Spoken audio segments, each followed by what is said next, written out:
वक्रतुंड महाकाय सूर्यकोटि समप्रभा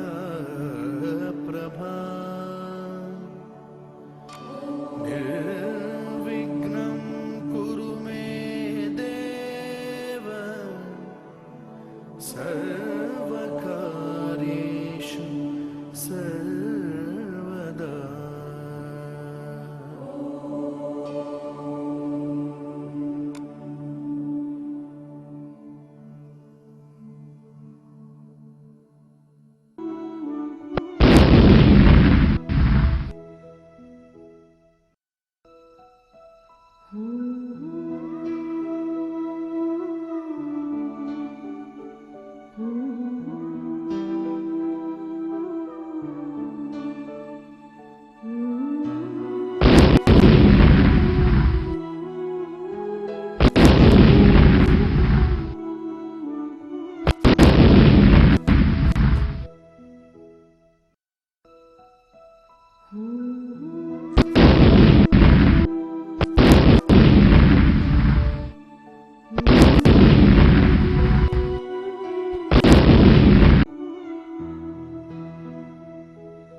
देखिए, अब तक की चर्चा में हमने वृत्त के क्षेत्रफल से संबंधित प्रमुख जो भी सूत्र थे उनके बारे में हमने जानकारी प्राप्त कर ली है इस चैप्टर में। ठीक है, अब हम जो बात करेंगे वो बात करेंगे कि समतल जो आकृतियां होती हैं उनके संयोजन जो होते हैं, कॉम्बिनेशंस जो होते हैं, उनके क्षेत्रफल कैसे हम ज्ञात करते हैं। ठीक है, अब हम इन्हीं की बात करेंगे। तो 12.3 जो हमारी प्रश्नावली है वो पूरी की पूरी हमारी समतल आकृतियों के संयोजनों के क्षेत्रफलों पर आधारित है। ठीक है, तो शुरुआत करते हैं हम।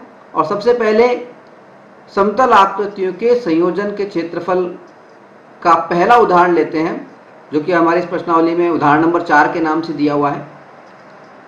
ठीक है, इसमें हमसे कहा गया है, उदाहरण नंबर 4, इसमें हमसे कहा गया है कि 56 मीटर भुजा वाले एक वर्गाकार लॉन के दोनों ओर बनी हुई 2 वृत्ताकार फूलों की क्यारियां दर्शाई गई हैं। यदि प्रत्येक वृत्ताकार क्यारी का केंद्र लॉन के विकर्णों का प्रतिच्छेद बिंदु O है तो वर्गाकार लॉन और फूलों की क्यारियां के क्षेत्रफल का योग ज्ञात कीजिए। ठीक है, यानी हमसे क्या कहा गया, एक चित्र भी दिया गया है। हमसे कहा गया है कि एक वर्गाकार लॉन है ABCD, ये एक वर्गाकार लॉन है और इसके दो ओर AB की तरफ और DC की तरफ दो ओर वृत्ताकार फूलों की क्यारियां बनी हुई हैं। ये वृत्ताकार फूलों की क्यारियां बनी हुई हैं दोनों तरफ। ठीक है, यदि प्रत्येक वृत्ताकार क्यारी का केंद्र, इसका जो केंद्र, ये वृत्ताकार जो क्यारी है इसका जो केंद्र है वो जो ये विकर्ण है AC और AD, O, विकर्णों का प्रतिच्छेद बिंदु O है, ये अगर इनका केंद्र है, यानी केंद्र ये O है, तो वृत्ताकार लॉन यानी इन वृत्ताकार लॉन और फूलों की क्यारियां यानी ये 2 पॉइंट, इन दोनों का हमें क्षेत्रफल ज्ञात करना है। कैसे करेंगे? देखिए, कुल मिला के बात यह है कि हमें क्षेत्रफल किस किस चीज का ज्ञात करना है, पहले तो ये समझ लो। एक तो ए बी सी डी, ये जो वृत्ताकार लॉन है इसका, तो इसका क्षेत्रफल ज्ञात करने में तो कोई प्रॉब्लम हमें है ही नहीं। अगर इसका क्षेत्रफल हम ज्ञात करना चाहें तो बड़ी आसानी से ज्ञात कर सकते हैं। कैसे? अगर ए बी सी डी का हमें क्षेत्रफल ज्ञात करना है तो ए बी सी डी क्या है? एक वर्ग है, वर्गाकार लॉन पहले बता रखा है, और एक भुजा इसकी 56 मीटर दे रखी है। तो 56 इंटू 56, भुजा इंटू भुजा इसका फार्मूला होता है। तो 56 इंटू 56 अपन कर देंगे 56 इंटू 66, तो कितना आ जाएगा? ये आ जाएगा हमारे पास में 3136 वर्ग मीटर। ये क्षेत्रफल हो जाएगा इसका वर्गाकार का। लेकिन सवाल केवल वर्गाकार इसका नहीं है, सवाल है ये 2 फूलों की क्यारियां, इनका भी हमें क्षेत्रफल ज्ञात करना है। तो कैसे ज्ञात करेंगे? देखिए, समझें एक बात। अगर हम ऐसा करें, देखिए इस चित्र को गौर से देखिए, अगर हम ऐसा करें, देखिए ए ओ बी, ये जो ए ओ बी है, देखिए ये एक सेक्टर बन रहा है ए ओ बी। इसी तरह से ओ डी सी, ये भी एक सेक्टर बन रहा है, त्रिज्यखंड बन रहा है। त्रिज्यखंड या सेक्टर का मतलब समझते हैं ना? त्रिज्यखंड का मतलब है 2 त्रिज्याओं और संगत चाप, इससे मिलकर के बना हुआ जो क्षेत्र है, ये पूरा क्षेत्र, ये त्रिज्यखंड होता है। तो एक तो त्रिज्यखंड कौन सा बन गया? ए ओ बी, और दूसरा बन गया डी ओ सी। 2 त्रिज्यखंड हमारे पास में बने। तो अगर हम इन 2 त्रिज्यखंडों को का क्षेत्रफल निकाल लें, ठीक है, और उसके अंदर ये जो 2 त्रिभुज बच गए ए ओ डी और बी ओ सी, ए ओ डी और बी ओ सी क्या है हकीकत में? हकीकत में ये वर्ग के हिस्से हैं। अगर इस हिस्से को, वर्ग का एक हिस्सा और ये वाला दूसरा हिस्सा, इन दोनों को जोड़ दें तो वर्ग का जो क्षेत्रफल है उसका आधा हो जाएगा ये। तो अगर हम दोनों त्रिज्यखंडों का क्षेत्रफल निकाल लें और उस क्षेत्रफल के अंदर ये जो त्रिभुज हैं ए ओ डी और बी ओ सी, इन दोनों त्रिभुजों का क्षेत्रफल जोड़ दें तो हमारा काम हो सकता है, पूरा क्षेत्रफल आ जाएगा हमारे पास में। ठीक है, तो हम ऐसा ही करते हैं। ठीक है, तो सबसे पहले तो हम क्या कर रहे हैं? त्रिज्यखंड कौन से का? ओ A B, O A B, इसका क्षेत्रफल निकाल रहे हैं। तो लिख देता हूं मैं,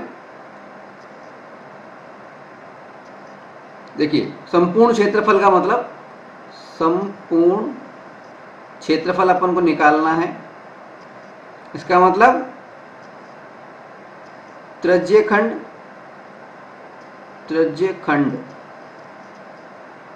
sector O A B, O A B, इसका क्षेत्रफल हो जाए प्लस त्रिज्यखंड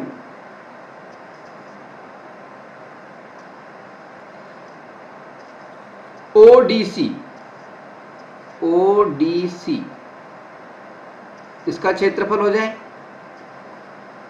प्लस त्रिभुज, त्रिभुज ओ A D, O A D, इसका क्षेत्रफल हो जाए प्लस त्रिभुज O B C, O B C, इसका क्षेत्रफल हो जाए, का क्षेत्रफल। पूरी लिखने में नहीं आ रही, जगह कम है, तो आप यहाँ पे का क्षेत्रफल और लिख दें शब्द। ठीक है, ये संपूर्ण क्षेत्रफल हो जाएगा हमारा। ठीक है, तो सबसे पहले हम क्या करते हैं? त्रिज्यखंड ओ ए बी का क्षेत्रफल। तो फार्मूला लिख देते हैं हम। फार्मूला क्या है हमारा? त्रिज्यखंड का फार्मूला क्या होता है? देखिए हमारा फार्मूला होता है, मैं यहाँ लिख देता हूँ साइड फार्मूला, थीटा बटा 360 इंटू पाई आर स्क्वायर, ये हमारा फार्मूला होता है। ठीक है, इस फार्मूले में मान रख रहे हैं हम सीधे, त्रिज्यखंड OAB की बात कर रहे हैं हम। ठीक है, तो थीटा, थीटा कितना है, सबसे पहले तो थीटा पता करना है।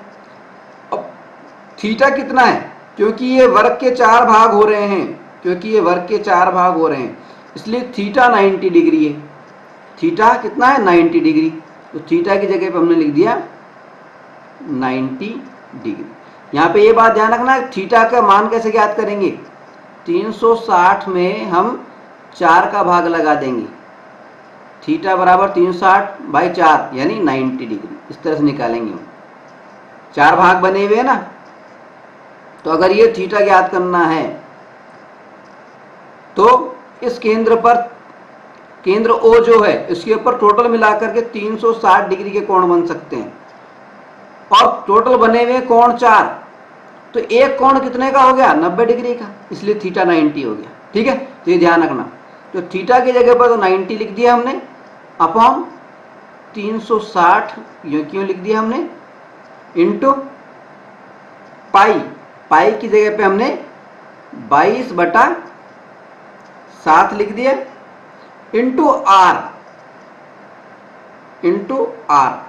अब ये आर क्या है, आर है रेडियस, आर की मान मालूम है या नहीं अपन को, आर का मान मालूम नहीं है, तो आर कैसे निकालें, ये भी इंपॉर्टेंट है। तो पहले आर भी निकाल के रख लें, देखिए संपूर्ण क्षेत्रफल से पहले आर भी निकाल लें। आर कैसे निकालेंगे हम, देखिए ये आर का मतलब है त्रिज्या, त्रिज्या का मतलब है ओ से यानी केंद्र से, और जो ये वृत्तखंड है इसकी या बीच की ये जो दूरी है, ये परिधि, वृत्त की जो परिधि है उसकी बीच की दूरी। ठीक है, अब ये दूरी कैसे ज्ञात करेंगे हम, हमें मालूम नहीं है दूरी अभी ज्ञात। मान लीजिए ये दूरी x है, तो ये दूरी भी x हुई, क्यों, क्योंकि OA और OB ये दोनों की दोनों क्या है, ये दोनों की दोनों क्या है, वृत्त की त्रिज्याएं, समान वृत्त की त्रिज्याएं। ठीक है, अब दोनों x x हैं, तो अब ये बीच वाली जो भुजा है ये हमें मालूम है 56 है, 56। तो पाइथागोरस जो प्रमेय होती है, पाइथागोरस प्रमेय की अगर हम बात करें, ठीक है, अगर हम पाइथागोरस प्रमेय की बात करें तो देखिए ये 90 डिग्री का कोण बना हुआ है, सामने वाले कोण हमारा कर्ण हो गया, AB हमारा कर्ण हो गया। 90 डिग्री का जो कोण बना हुआ होता है उसको जस्ट सामने वाली जो भुजा होती है वो कर्ण होती है त्रिभुज में, तो ये AB जो भुजा वो कर्ण हो गई, यानी 56 जो है वो हमारी कर्ण हो गई। ठीक है, तो पाइथागोरस प्रमेय क्या कहती है, कर्ण का स्क्वायर यानी AB का स्क्वायर बराबर आधार और लंब का स्क्वायर यानी OA का स्क्वायर प्लस OB का स्क्वायर। ठीक है, अब इस फार्मूले में जब हम मान रखेंगे तो ये हो गया 56 का स्क्वायर, 56 का स्क्वायर का मतलब 56 into 56, 56 into 56 equals to OA का स्क्वायर, OA क्या माना हमने x, तो ये हो गया x का स्क्वायर प्लस ये OB क्या माना, वो भी x माना, वो भी x स्क्वायर यानी 2x स्क्वायर, 2x स्क्वायर बराबर 56 इंटू 56, 2x स्क्वायर बराबर 56 इंटू 56।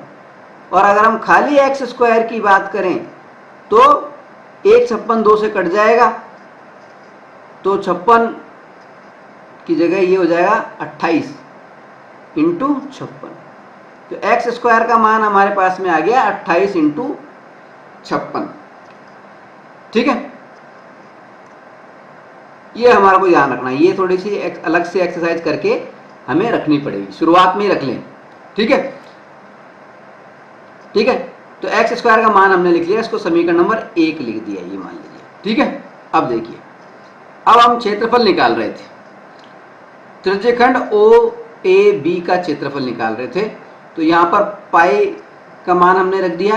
अब आर स्क्वायर का मान रखना था, तो आर स्क्वायर का मान हमने निकाला 28 इंटू 56, तो 28 इंटू 56, 28 इंटू 56, इस तरह से ये लिख दिया हमने। ठीक है, तो ये तो बात हो गई त्रिज्यखंड OAB के क्षेत्रफल की। इसी तरह से प्लस का चिन्ह लगाओ और त्रिज्यखंड ODC की बात करो। ODC में भी सेम वही की वो बात है, थीटा यानी 90 डिग्री बटा 360 इंटू पाई आर स्क्वायर यानी 22 बटा 7, ये तो पाई का मान हो गया, आर स्क्वायर का मान वही 28 इंटू 56। ऐसा क्यों हुआ? क्योंकि दोनों त्रिज्यखंड सेम ही है। ठीक है, लिख दिया सेम। अब प्लस, वापस से प्लस का चिन्ह लगाओ।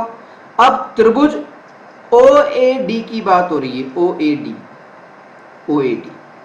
अगर हम त्रिभुज OAD की बात करें तो ये त्रिभुज OAD जो है हकीकत में वर्ग का जो क्षेत्रफल है उसका चौथाई है।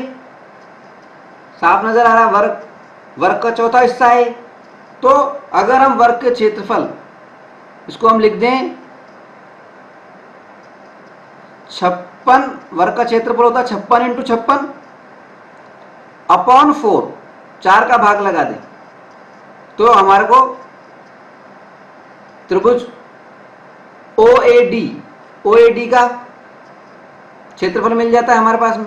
इसी तरह से दूसरा त्रिभुज जो है OBC, इसका क्षेत्रफल भी यही होगा 56 इंटू 56 बटा 4। ठीक है, अब इस पूरे को सॉल्व कर दो आप, पूरे को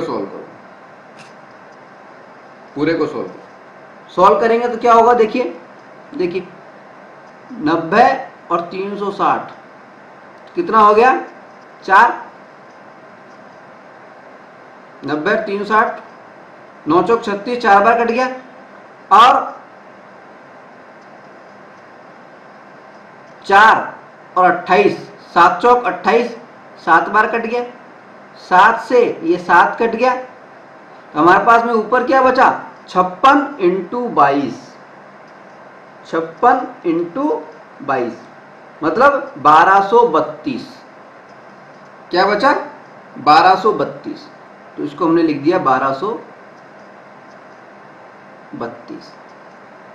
ठीक है, प्लस इधर भी वो का वही बात होगा, 90 से ये 360 कट जाएगा 4 बार, 4 से ये 28 कट जाएगा 7 बार, और 7 से 7 कट जाएगा, और 56 और 22 मल्टीप्लाई हो जाएंगे तो वापस से वही 1232। ये मैंने 35 लिख दिया, ये 32 32, 1232। ठीक है, तो 1232 प्लस 1232, 2464 तो ये हो गए, प्लस आगे की बात करो, ये हो गए हमारे 2464। ठीक है, प्लस आगे की बात करो 56 इंटू 56 बटा 4। अब आप ऐसा भी कर सकते हैं कि 4 को 56 से काटो, 4 एकम 4 और 4 चौक 16, 14 बार कट गया।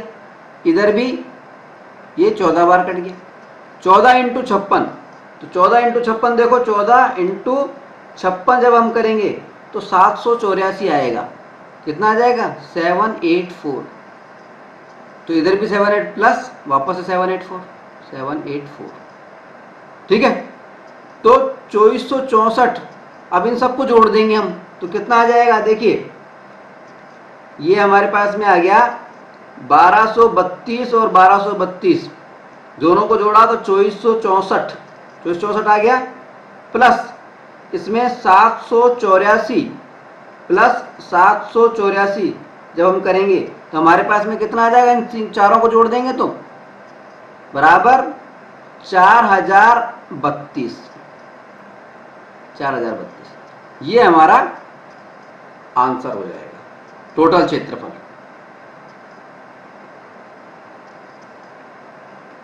समझ में आया बात? देखिए मैं एक बार फिर से बता दूं आपको कि जो चित्र हमें दिया गया था उस चित्र को जब हम गौर से देखते हैं तो हमें देखिए 2 त्रिज्यखंड यानी 2 सेक्टर नजर आते हैं। एक तो OAB और दूसरा ODC। ठीक है, और इन दो सेक्टरों के क्षेत्रफल के अलावा हमें दो त्रिभुज भी नजर आ रहे हैं, AOD और BOC, या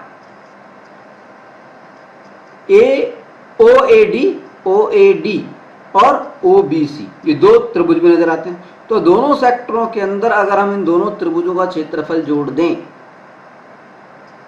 तो हमारा सवाल सॉल्व हो जाएगा, पूरा क्षेत्रफल आ जाएगा हमारे पास में। तो त्रिज्यखंड का क्षेत्रफल का फार्मूला हम जानते ही हैं, ठीक है, त्रिभुज के क्षेत्रफल का फार्मूला हम जानते हैं, त्रिभुज के क्षेत्रफल का। लेकिन त्रिभुज के क्षेत्रफल का जब हम फार्मूला लगा रहे हैं यहाँ पे, तो वहां पे हमें दिमाग लगाना है कि ये एक वर्ग है और ये चौथा हिस्सा है उसका, तो वर्ग के क्षेत्रफल में 4 का भाग लगा दो तो ये त्रिभुज का क्षेत्रफल आता जाएगा हमारे पास में। ठीक है, दूसरी बात, हमें R² का मान निकालना आना चाहिए। जो हमारा फार्मूला त्रिज्यखंड का है, सेक्टर का जो फार्मूला है वो है θ/360 × πr²। इस सवाल में R² का मान हमारे पास में नहीं था, तो हमने क्या किया, केंद्र से O से और A तक की दूरी को x मान लिया और O से B तक की दूरी को x मान लिया, क्योंकि ये दूरी x होगी तो ये दूरी भी x होगी, क्योंकि दोनों की दोनों दूरियां जो हैं वो एक वृत्त की त्रिज्याएं हैं, समान वृत्त की त्रिज्याएं हैं, तो समान होंगी। ठीक है, इन दो के आधार पर, और तीसरी भुजा AB को कर्ण मानते हुए, करणीय मानना क्या है, करणीय कर्ण मानते हुए पाइथागोरस प्रमेय से हम x² का मान निकाल लेते हैं। ठीक है, और x² का मान रख करके हम ये सवाल को सॉल्व कर लेते हैं। ठीक है, तो मैं समझता हूं कि सवाल आ गया होगा आपको। चलिए अगला उदाहरण लेते हैं। अब हम बात करेंगे उदाहरण नंबर 5 की।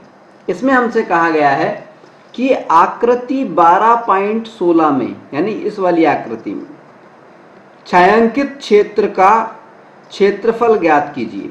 छायांकित क्षेत्रफल कौन सा है, छायांकित क्षेत्र कौन सा है, जो ये आसमानी कलर में हमें नजर आ रहा है, ब्लू कलर में हमें जो नजर आ रहा है। ठीक है, इसका क्षेत्रफल हमें ज्ञात करना है। जहां पर ABCD, ये जो ABCD दिख रहा है, ये भुजा 14 सेंटीमीटर वाला एक वर्ग है, एक स्क्वायर है, जिसकी एक साइड कितनी है, 14 सेंटीमीटर। वर्ग की चारों भुजाएं बराबर होती हैं, यानी प्रत्येक भुजा कितनी है, 14 सेंटीमीटर। 14 सेंटीमीटर, प्रत्येक भुजा 14 सेंटीमीटर दे रखी है हमें, और ये छायांकित भाग का हमें क्षेत्रफल पूछा गया है। अब सबसे पहले तो हमें ये देखना है कि आखिर ये छायांकित भाग का क्षेत्रफल हम निकालेंगे कैसे। देखिए, चित्र को गौर से देखने पर हमें मालूम चलेगा कि इसमें दो चीजें हैं। एक तो ये वर्ग बना हुआ है, और ये हमें वृत्त बनाए हुए हैं, 4 वृत्त बने हुए हैं, 4 वृत्त बने हुए हैं। ठीक है, तो अगर हम वर्ग का क्षेत्रफल निकाल लें, अगर हम वर्ग का क्षेत्रफल निकाल लें और वर्ग के क्षेत्रफल में से इन वृत्तों का जो क्षेत्रफल है उसको हम घटा दें, चारों वृत्तों का जो क्षेत्रफल है उसको हम घटा दें, तो हमें छायांकित भाग का क्षेत्रफल प्राप्त हो सकता है। ठीक है, तो अगर हम वर्ग का क्षेत्रफल निकालना चाहते हैं तो बिल्कुल आसान है। यहां लिख देता हूं, देखिए, वर्ग ABCD का क्षेत्रफल। वर्ग के क्षेत्रफल का सूत्र क्या होता है, भुजा इंटू भुजा, या भुजा का स्क्वायर, साइड स्क्वायर।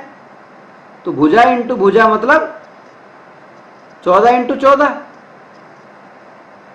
और 14 इंटू 14 कितने हो गए, 196, 196 सेंटीमीटर स्क्वायर, वर्ग सेंटीमीटर। ये तो वर्ग का क्षेत्रफल आ गया, बिल्कुल सिंपल है, इसमें कोई प्रॉब्लम नहीं। ठीक है, अब सवाल उठता है कि हम वृत्तों का क्षेत्रफल कैसे निकालें।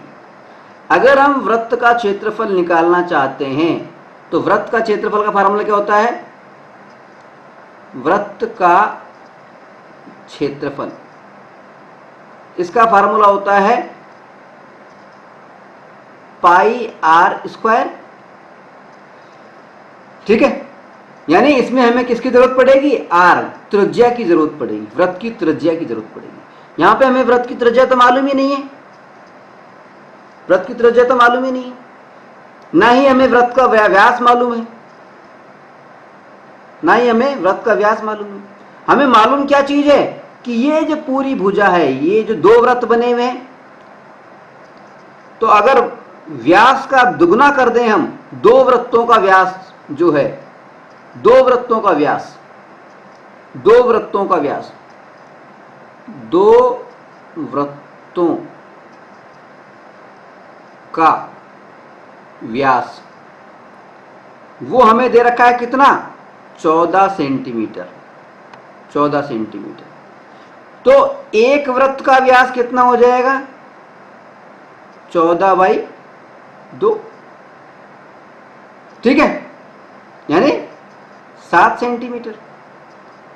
अब एक वृत्त का व्यास, जब वृत्त का व्यास 7 सेंटीमीटर है, अगर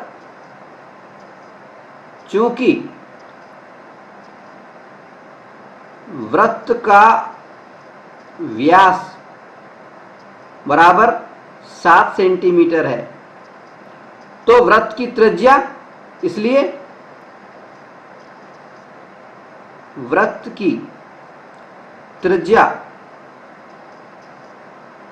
वो कितनी हो जाएगी, आधी हो जाएगी, 7/2, 7/2। अब वृत्त की त्रिज्या हमारे पास में 7/2 आ गई, ठीक है। अब वृत्त का क्षेत्रफल, एक वृत्त का क्षेत्रफल, एक वृत्त का क्षेत्रफल, एक वृत्त का क्षेत्रफल कितना आ रहा है हमारे पास में, पाई आर स्क्वायर। फार्मूला क्या होता है, पाई आर स्क्वायर। तो पाई का मतलब 22/7, आर स्क्वायर यानी 7/आर कितना है, 7/2 इंटू 7/2। 7 से 7 कट गया, 2 से ये 22 कट गया 11 बार, तो 77/2 आ गया हमारे पास में। एक वृत्त का क्षेत्रफल हमारे पास में आ गया 77/2 सेंटीमीटर स्क्वायर, वर्ग सेंटीमीटर, वर्ग सेमी या सेंटीमीटर स्क्वायर। ये एक वृत्त का क्षेत्रफल आ गया। अब एक वृत्त का क्षेत्रफल हमारे पास में आ गया 77/2, तो 4 वृत्त हैं, तो 4 वृत्तों का क्षेत्रफल, एक वृत्त का क्षेत्रफल बराबर 77/2। चूंकि एक वृत्त का क्षेत्रफल 77/2, इसलिए 4 वृत्त का क्षेत्रफल कितना हो जाएगा, 77/2 इंटू 4। 2 से 4 कट गया 2 बार, 77 इंटू 2 कितना हो गया, 77 इंटू 2 154, 154 वर्ग सेंटीमीटर, वर्ग सेमी सेंटीमीटर, ठीक है। 4 वृत्तों का क्षेत्रफल आ गया, ठीक है। तो वर्ग का क्षेत्रफल हमने निकाला था 196 स्क्वायर सेंटीमीटर, और 4 वृत्तों का क्षेत्रफल निकाल लिया 154 स्क्वायर सेंटीमीटर। तो छायांकित भाग का, शेडेड जो एरिया है, उसका क्षेत्रफल कितना हो जाएगा, छायांकित भाग का क्षेत्रफल क्या हो जाएगा, बराबर वर्ग का क्षेत्रफल, वर्ग का क्षेत्रफल माइनस 4 वृत्तों का क्षेत्रफल, माइनस 4 वृत्तों, पूरी वाली लाइन लिख नहीं पा रहा हूं, जगह नहीं है, तो आप लिख लें माइनस 4 वृत्तों का क्षेत्रफल, ठीक है। उसके बाद में मान रख दें, वर्ग का क्षेत्रफल आया 196, माइनस 4 वृत्तों का क्षेत्रफल आया हमारा 154। 196 से 154 को हमने घटाया तो हमारे पास में आ गया 42 वर्ग सेंटीमीटर। तो ये जो छायांकित भाग है उसका क्षेत्रफल कितना आ गया, 42 वर्ग सेंटीमीटर, ठीक है। तो ये हमारा आंसर हो गया, ठीक है। चलिए अगला एग्जाम्पल लेते हैं। अब हम बात कर रहे हैं उदाहरण नंबर 6 की। इसमें हमसे कहा गया है कि आकृति 12.17 में, यानी इस आकृति में छायांकित डिजाइन का क्षेत्रफल ज्ञात कीजिए। यानी जो आसमानी कलर में, ब्लू कलर में हो रही है, उस एरिया का हमें क्षेत्रफल ज्ञात करना है। यहाँ पर ABCD, ये जो ABCD बना हुआ है, ये 10 सेंटीमीटर का एक वर्ग है। यानी इस वर्ग की प्रत्येक भुजा 10 सेंटीमीटर है। ठीक है, तथा इस वर्ग की प्रत्येक भुजा को व्यास मानकर, इस वर्ग की प्रत्येक भुजा को व्यास मान करके, यानी उसके आधे को त्रिज्या मान करके, प्रत्येक भुजा को व्यास माना है, यानी भुजा का जो आधा है वो रेडियस हमने लिए, त्रिज्या हो गई हमारी आधी। प्रत्येक भुजा को यानी 10 सेंटीमीटर को व्यास मान करके, यानी 5 सेंटीमीटर को त्रिज्या मान करके अर्धवृत्त खींचे गए हैं। ठीक है, तो हम यहां पे ये बात भी लिखी देते हैं। देखिए,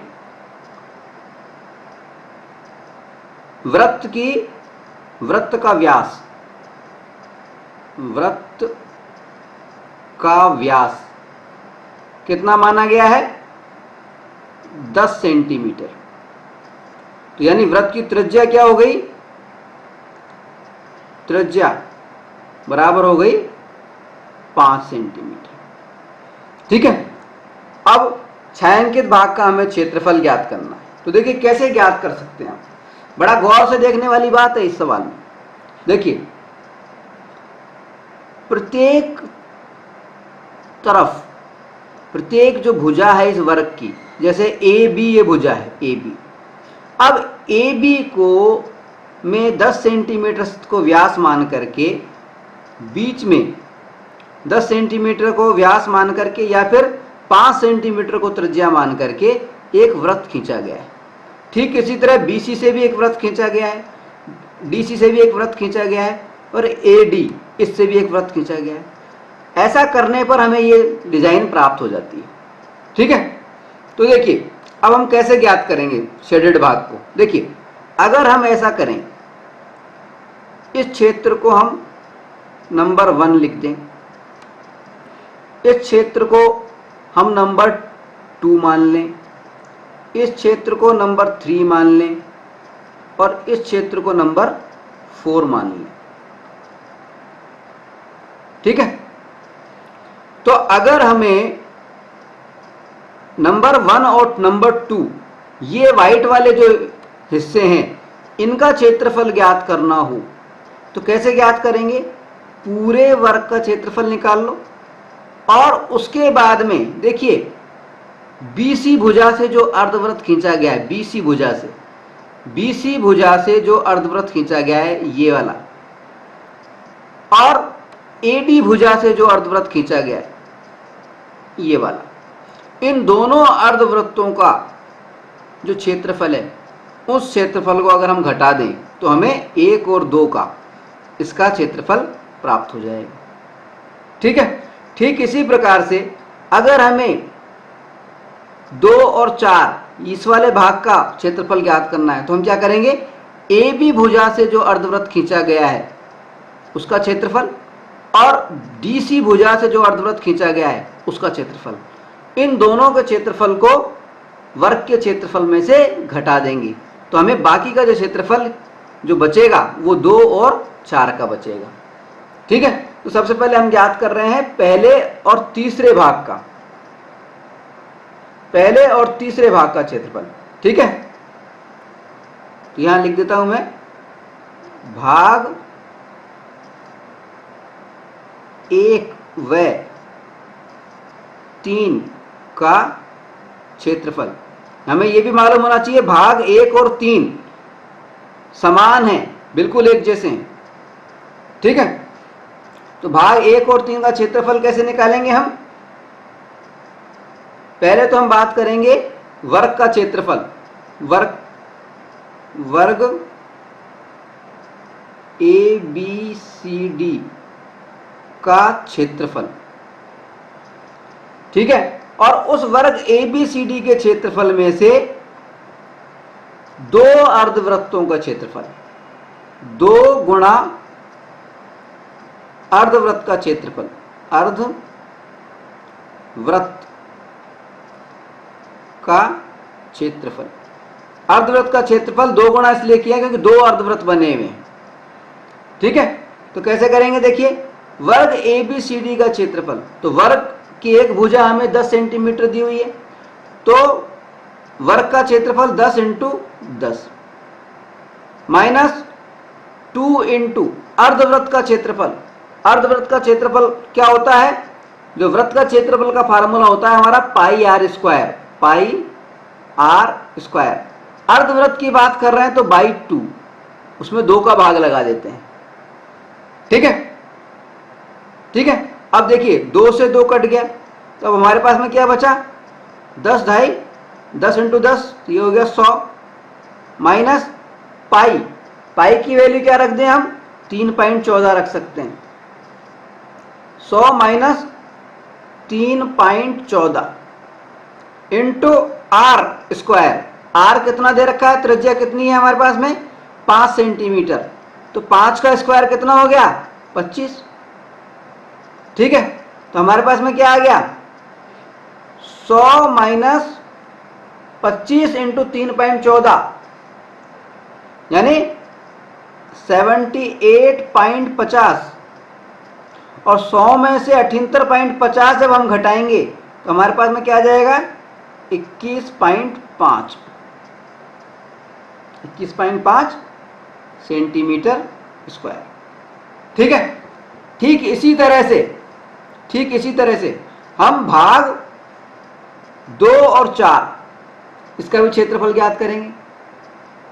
भाग 2 व 4 का क्षेत्रफल, भाग 2 व 4 का क्षेत्रफल कैसे ज्ञात करेंगे, वो का वही वर्ग का क्षेत्रफल। वर्ग का क्षेत्रफल क्योंकि हमने पहले निकाल चुके हैं, तो यहाँ पे हमने सीधा लिख दिया वर्ग का क्षेत्रफल, वो का वही चीज है, वर्ग का क्षेत्रफल माइनस 2 इंटू अर्धवृत्त का क्षेत्रफल, अर्धवृत्त सेमी सर्किल का क्षेत्रफल। ठीक है, अब वर्ग का क्षेत्रफल हमने निकाला 100 सेंटीमीटर, अर्धवृत्त का क्षेत्रफल क्योंकि ये भी अर्धवृत्त सेम है, समान वर्ग में बना हुआ है, वृत्त का व्यास समान है, त्रिज्या भी समान है, इसलिए यहां पर भी 100 माइनस वही 78.50 आएगा, और हमारे पास में वापस से 21.5 आ जाएगा। तो भाग 1 व 3 का क्षेत्रफल आ गया 21.5 वर्ग सेंटीमीटर, और भाग 2 और 4 का क्षेत्रफल आ गया 21.5 वर्ग सेंटीमीटर, और इन दोनों को जोड़ दो तो छायांकित भाग का क्षेत्रफल आ जाएगा। तो छायांकित भाग का क्षेत्रफल, छायांकित भाग का क्षेत्रफल, देखिए छायांकित भाग का क्षेत्रफल कैसे आएगा, टोटल जो क्षेत्रफल है उसमें से इसको घटा दो, तो टोटल क्षेत्रफल 100 माइनस 2 गुणा 21.5, 21.5 को 2 गुणा किया हमने तो कितना आ गया 43। तो यानी हमारे पास में क्या करना है, 100 में से 43 घटाना है, 100 माइनस 43 घटाना है, तो कितना आ गया हमारे पास में 57। क्योंकि क्षेत्रफल की बात हो रही है इसलिए वर्ग सेंटीमीटर, वर्ग सेंटीमीटर 57 वर्ग सेंटीमीटर, ये छायांकित भाग का क्षेत्रफल होगा। आई समझ में बात, मामूली सा ट्रिक वाला सवाल है, ज्यादा कोई परेशानी वाली बात नहीं, आसान सवाल है। ठीक है, चलिए आगे बढ़ते हैं। अब हम शुरू करने जा रहे हैं प्रश्नावली 12.3 और ले रहे हैं हम इसका सवाल नंबर 1। इसमें हमसे कहा गया है कि आकृति 12.19 में, यानी इस वाली आकृति में जो चित्र में दिया गया है, छायांकित भाग का क्षेत्रफल ज्ञात कीजिए। शेडेड भाग का क्षेत्रफल ज्ञात कीजिए। छायांकित भाग जो ये ब्लू कलर में दिया हुआ है, आसमानी कलर में दिया हुआ है ये छायांकित भाग। यदि पी क्यू बराबर पी क्यू यानी ये लाइन पी क्यू ये कितनी है 24 सेंटीमीटर है, कितनी पी क्यू 24 सेंटीमीटर, और पी आर ये कितनी है पी आर ये है 7 सेंटीमीटर, 7 सेंटीमीटर, और ओ वृत्त का केंद्र है, ये वृत्त का केंद्र है ओ। ठीक है, अब देखिए अगर हम इस चित्र को, इस आकृति को देखें तो हमें मालूम चलेगा कि क्यू आर जो है ये क्या है, एक व्यास है, एक डायमीटर है, और ये जो व्यास है इस वृत्त का, ये इस वृत्त को दो बराबर भागों में यानी दो अर्धवृत्तों में बांट रहा है। अगर हमें छायांकित भाग का क्षेत्रफल ज्ञात करना है, शेडेड भाग का क्षेत्रफल ज्ञात करना है, तो हमें क्या करना होगा, अर्धवृत्त का पहले क्षेत्रफल निकाल लो, अर्धवृत्त का क्षेत्रफल निकाल लो, और उसमें से ये जो त्रिभुज है हमारा पी क्यू आर, ये जो त्रिभुज है पी क्यू आर, इसके क्षेत्रफल को उसमें से घटा दो। ठीक है, यही करना पड़ेगा। तो देखिए हम करते हैं, तो यहां लिखता हूं मैं छायांकित भाग का क्षेत्रफल बराबर, क्षेत्रफल बराबर क्या होगा, अर्धवृत्त का क्षेत्रफल, अर्धवृत्त का क्षेत्रफल, पहले तो अर्धवृत्त का क्षेत्रफल निकालो और उसमें से घटा दो त्रिभुज पी क्यू आर का क्षेत्रफल। ठीक है, अब अर्धवृत्त का क्षेत्रफल का फार्मूला क्या होता है, वृत्त का क्षेत्रफल का फार्मूला होता है पाई आर स्क्वायर, और अर्धवृत्त का क्षेत्रफल का फार्मूला होता है उसमें 2 का भाग लगा दो बाई 2। ठीक है, माइनस त्रिभुज के क्षेत्रफल का फार्मूला क्या होता है, 1/2 आधार इंटू ऊंचाई, आधार बेस इंटू ऊंचाई यानी हाइट, आधार इंटू ऊंचाई। ठीक है, अब इस फार्मूले में अगर हम मान रखना चाहें, ये जो हमारे पास में बना है इसमें मान रखना चाहें तो हमें किस किस की चीज की जरूरत पड़ेगी, पाई का मान हमें मालूम होता है ये आर स्क्वायर, रेडियस वृत्त का त्रिज्या, वृत्त की त्रिज्या, तो वृत्त की त्रिज्या क्या हमें मालूम है, वृत्त की त्रिज्या हमें नहीं मालूम है। तो सबसे पहले तो हम वृत्त की त्रिज्या ज्ञात करने का प्रयास करेंगे। अब वृत्त की त्रिज्या हम कैसे ज्ञात करेंगे, देखिए प्रश्नानुसार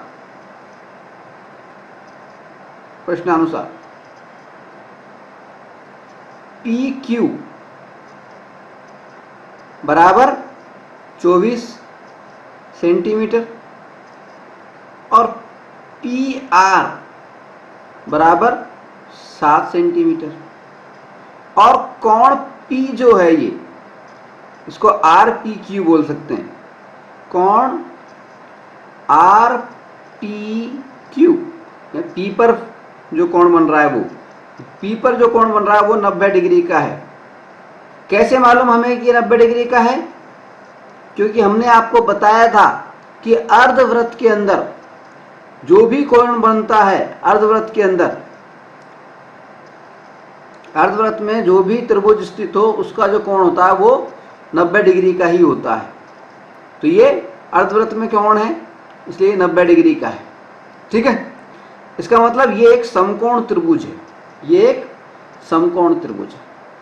तो अगर हम ये क्यू आर ज्ञात कर लें, क्यू आर क्या है हमारा, 90 डिग्री के जस्ट सामने वाली भुजा होती है कर्ण, तो कर्ण या हाइपोटेनियस तो क्यू आर क्या है हमारा, कर्ण या हाइपोटेनियस है।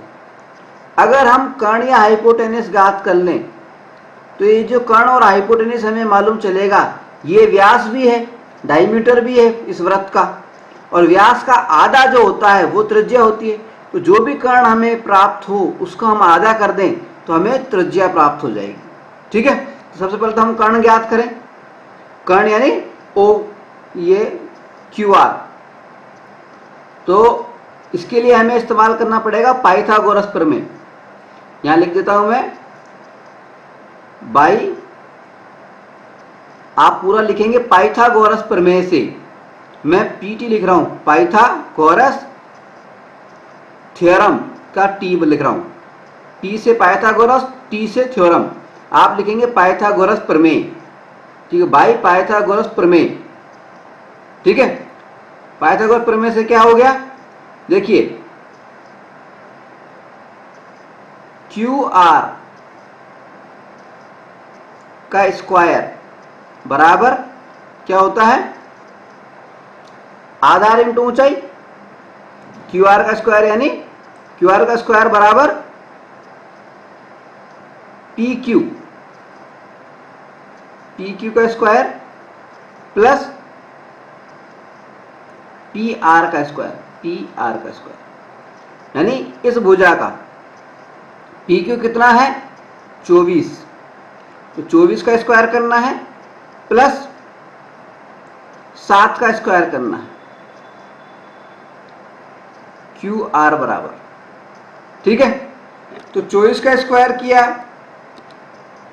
तो कितना आ गया 576।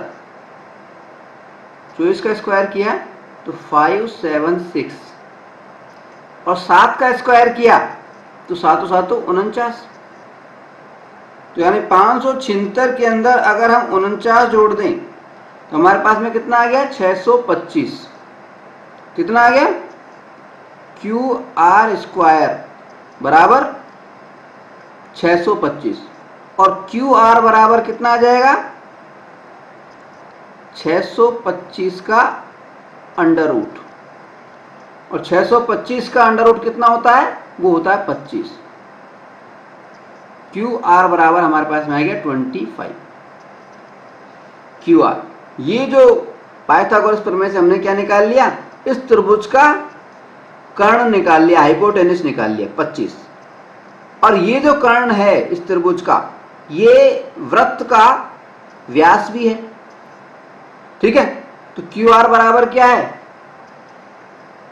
वृत्त का व्यास, क्यू आर बराबर वृत्त का व्यास।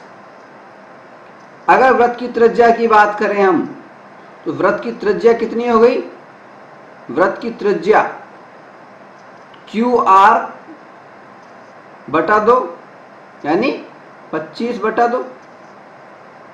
ठीक है, तो त्रिज्या हमारे को प्राप्त हो गई। देखिए, ठीक है, अब कुछ नहीं करना है हमें। ये जो फार्मूला हमने बनाया था छायांकित भाग का क्षेत्रफल के लिए, पाई आर स्क्वायर, तो पाई का मतलब 22 बटा 7, आर स्क्वायर, आर स्क्वायर यानी 25 बटा 2 इंटू 25 बटा 2। ठीक है, बटा 2, बटा 2 यानी इंटू 2 और कर दो, कहीं पे भी इंटू 2 लिख दो, ये इंटू 2, ये मान लो ये इंटू 2। ठीक है, माइनस 1 बटा 2, आधार इंटू ऊंचाई, आधार है 24 और ऊंचाई है 7, तो 24 इंटू 7, 24 इंटू 7। ठीक है, अब इसको हम सॉल्व करेंगे, तो कैसे करेंगे, देखिए देखिए 2 को इससे काट दिया तो 11 आ गया। ठीक है, तो 11 इंटू 25 इंटू 25। ठीक है, तो 11 इंटू 25 इंटू 25, ये हमारे पास में हो गया 6875। तो 6875, ये तो हो गया ऊपर। अब नीचे क्या रहा, 2 दूनी 4 और इंटू 7, 7 चौक 28 अपॉन भाग 8 भाग 28 हो गए। ठीक है, माइनस अब 24 इंटू 7, 24 को की करो हटो, ये 12 हो गए, 12 इंटू 7,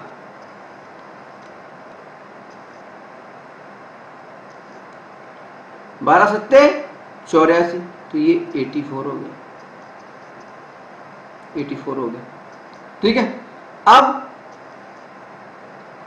अब देखिए, अब इसको हम सॉल्व करेंगे। लघुत्तम मान लीजिए हम 28 ले लेते हैं, 28 हमने लघुत्तम ले लिया, तो क्या आ गया 6 8 7 5, तो ये क्यों रहेगा, माइनस बटा 1 मानेंगे, तो 28 इंटू 84, 1 का भाग 28 बार जाएगा, 28 को 84 से मल्टीप्लाई करेंगे, 28 इंटू 84 कितना आ गया, 2352, 2352। ठीक है, अब 6875 में से अगर हम 2352 को घटा दें तो हमारे पास में कितना आ जाएगा, हमारे पास में आ जाएगा, देखिए मैं यहाँ लिख देता हूँ, जगह कम है, 4523, और इसमें हमें 28 का भाग लगाना है, भाग 28 भाग 28, तो भाग लगाएंगे तो क्या आ जाएगा हमारे पास में 161.54, ये हमारा आंसर हो जाएगा 161.54। ठीक है, ये हमारा छायांकित भाग का क्षेत्रफल हो गया। आ गई बात समझ में? चलिए आगे बढ़ते हैं, अगला सवाल लेते हैं। अब हम बात करेंगे प्रश्नावली 12.3 के सवाल नंबर 2 पर। इसमें हमसे कहा गया है कि आकृति 12.20 में छायांकित भाग का क्षेत्रफल ज्ञात कीजिए। ये जो आकृति दे रखी है 12.20, इसमें ये जो छायांकित भाग है, यानी जो आसमानी कलर में जो दिखाया हुआ है, इस भाग का हमें क्षेत्रफल ज्ञात करना है, इस वाले भाग का क्षेत्रफल हमें ज्ञात करना है। यदि केंद्र O वाले दो संकेंद्रीय कॉन्सेंट्रिक, दो संकेंद्रीय वृत्तों की त्रिज्याएं, संकेंद्रीय वृत्त कौन सा होता है, जिनका केंद्र समान होता है, तो दो वृत्त हैं संकेंद्रीय जिनका केंद्र समान है, यानी केंद्र एक ही है, O है। इनमें एक जो बड़ा वृत्त है उसकी त्रिज्या तो 14 सेंटीमीटर दे रखी है और छोटे वृत्त की त्रिज्या 7 सेंटीमीटर दे रखी है, यानी O से अगर B तक की दूरी माने तो ये तो 7 सेंटीमीटर दे रखी है, और O से अगर C तक की बड़े वृत्त की त्रिज्या माने तो वो 14 सेंटीमीटर दे रखी है। ठीक है, और कोण AOC यानी ये जो केंद्रीय कोण है, जो केंद्र पर कोण बन रहा है, ये 40 डिग्री हमें दे रखा है। ठीक है, कैसे करेंगे इस सवाल को? देखिए, समझने वाली बात इसमें यह है कि अगर हम इस चित्र को गौर से देखें, इस चित्र को गौर से देखें तो हमें दो त्रिज्यखंड दिखाई देंगे। पहला त्रिज्यखंड कौन सा होगा,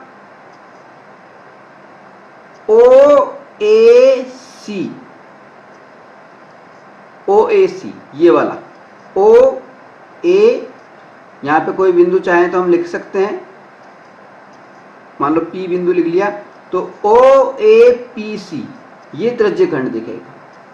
ठीक है, और दूसरा जो त्रिज्यखंड, छोटा त्रिज्यखंड दिखेगा OB, यहां पर भी कोई बिंदु Q मान लेते हैं, तो OBQD, ये दूसरा त्रिज्यखंड दिखेगा। तो हमें दो त्रिज्यखंड दिख रहे हैं, बड़ा और छोटा।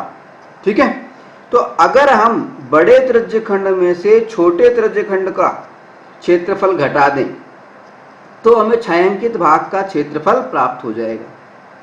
ठीक है, तो हम लिख रहे हैं छायांकित भाग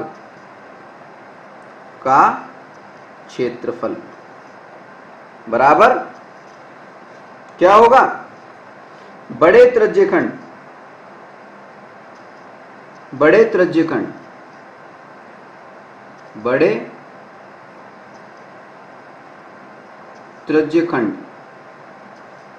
बड़ा त्रिज्यखंड कौन सा है? OAPC हमने बना लिया था, PC OAPC का क्षेत्रफल माइनस छोटे त्रिज्यखंड सेक्टर छोटे सेक्टर माइनस सेक्टर।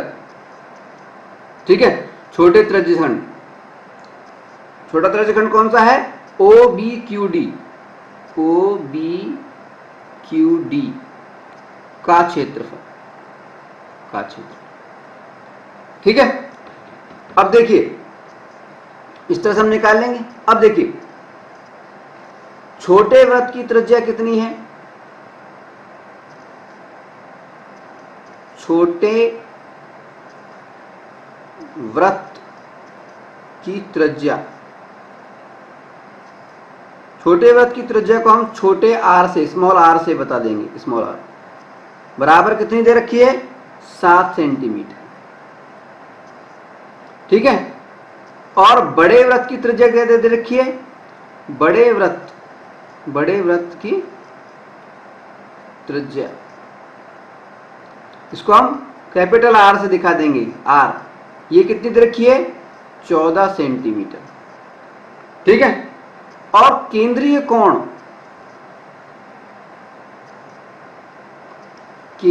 कोण यानी त्रिज्यखंड का जो कोण है यानी AOC वो हमें दे रखा है 40 डिग्री।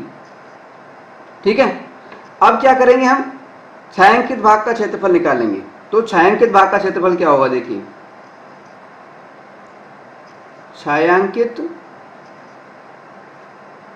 भाग का क्षेत्रफल कैसे निकालेंगे?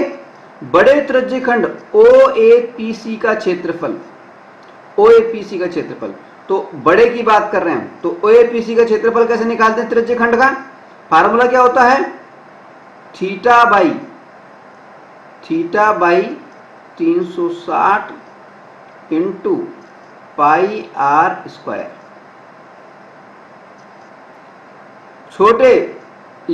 बड़े वृत्त के त्रिज्यखंड जो थी इसमें से हमें घटाना है छोटे वृत्त का बड़ा वृत्त R, इसको कैपिटल R बोल दे, कैपिटल R। बड़े वृत्त की बात करें ना, इसमें से हमें घटाना है छोटे वृत्त का छोटे त्रिज्यखंड का क्षेत्रफल, छोटे त्रिज्यखंड OBQD का क्षेत्रफल। कैसे निकालेंगे?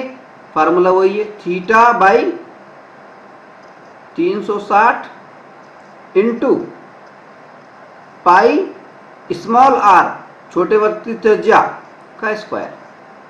ठीक है, अब इसमें हम मान रख देंगे। मान रख देता हूं मैं यहां पर। देखिए थीटा का मतलब, थीटा कितना दे रखा है? 40 डिग्री अपॉन 360 इंटू पाई का मान क्या रख दें? 22/7 इंटू r स्क्वायर। ये बड़े वृत्त की कैपिटल R की बात हो रही है, बड़े वृत्त की बात हो रही है, तो वो कितना है? 14। तो r स्क्वायर यानी 14 इंटू 14। ठीक है, माइनस अब छोटे वृत्त की इसकी त्रिज्यखंड की बात हो रही है, थीटा वही है 40 डिग्री, सेम संकेंद्रीय वृत्त हैं दोनों, इसलिए थीटा बराबर ही होगा 40 डिग्री अपॉन 360 इंटू पाई यानी 22/7 into R square, small R का दे रखा है 7 सेंटीमीटर, तो 7 स्क्वायर, 7 इंटू 7। ठीक है, अब इसको सॉल्व करेंगे। देखिए हम 40 और 36 को काटेंगे तो 9 बार कट जाएगा, ये 4 नाम 36, 9 बार कट जाएगा। ठीक है, इसी तरह से 7 को और 14 को काटेंगे तो 7 दूनी 14, 2 बार कट गया। ठीक है, तो 22 इंटू 2 इंटू 14 बटा 9, इधर तो ये आ गया हमारे पास में। ठीक है, तो 22 इंटू 2 इंटू 14 कितने हो गए? 22 इंटू 2, 22 दूनी 44 इंटू 14, ये कितना हो गया? 616, 616, 616, 616 बाई 9, इसमें 9 का भाग लगा दो। ठीक है, 616 बाई 9। ठीक है, अब माइनस, इधर को देखो आप, तो वही 40 9 बार कट जाएगा, 7 से ये 7 कट गया, 22 इंटू 7, 22 इंटू 7, 22 इंटू 7, 154 आ गया, 22 इंटू 7 बटा 9, बटा 9, तो 22 इंटू 7 कितना हो गया? 154 बटा 9। ठीक है, अब इसको लघुत्तम ले लो, 9 आ गया लघुत्तम। अब 616 माइनस 154, 616 में से अगर हम 154 घटा दें तो हमारे पास में कितना आ जाएगा? 462, 462 बटा 9 हो गए। तो इसमें अगर हम 9 का भाग भी लगा दें तो क्या आ जाएगा हमारे पास में? 51.33, 51.33, कितना आ गया? 51.33। और ये क्योंकि क्षेत्रफल की बात हो रही है इसलिए इसको बोलेंगे वर्ग सेंटीमीटर, वर्ग सेंटीमीटर, वर्ग सेंटीमीटर। ये छायांकित भाग का क्षेत्रफल आ गया, ये हमारा आंसर हो गया। ठीक है, चलिए अगला सवाल लेते हैं।